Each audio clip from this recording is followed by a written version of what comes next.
iyang suod na si Fidelita o alam mo sa kapasayo at sa mga kasaypanan o alam mo sa bagay sa mga kadayuan.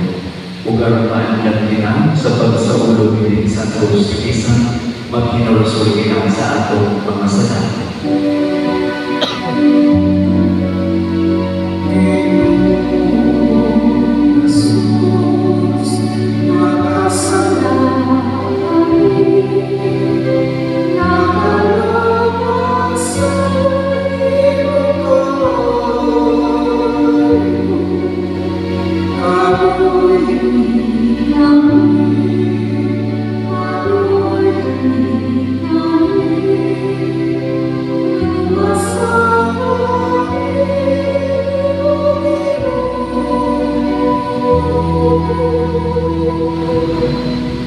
Kami kita sa Diyos na magkakaroon sa tanan kung pasay doon sa atong mga sala.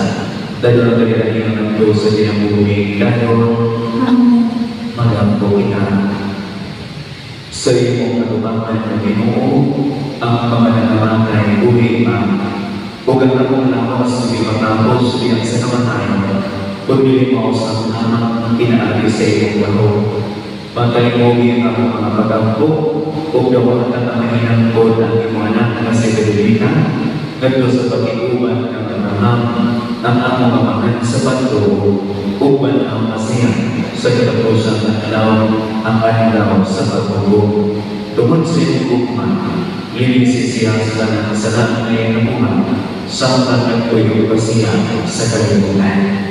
Ini mong ipagayo, pinaami ng Kristo amang Ginoo. Amen. Amen.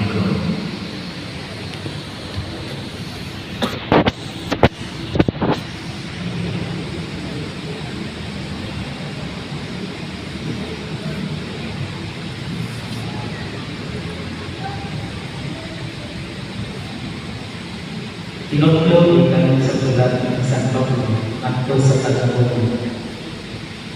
Mga iso, wala sa kanato ang mga kinabuhi ng mamatay alang lamang sa kawalingan.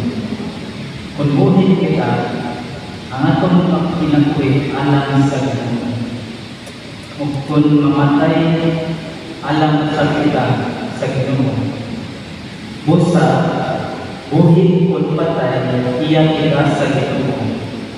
Kay si Kristo namatay laban kawan. Alam mahimo siyang Ginoo sa mga buhi at sa mga patay. Busa man maghukom o magtamay man kamo sa inyong isikataw. Muatuman kitang tanan sa Diyos aron hukman niya. Kaya ang kasulatan ng ingon. Tungod kay buhi ako, nag-ingon ang Ginoo. Muluhod ang tanan sa akong tubangan ug ang tanan magdayon sa Diyos. Busa ang tagsa-tagsa kanato maghatag ug husay sa iyang pagpalingon ngadto sa Diyos.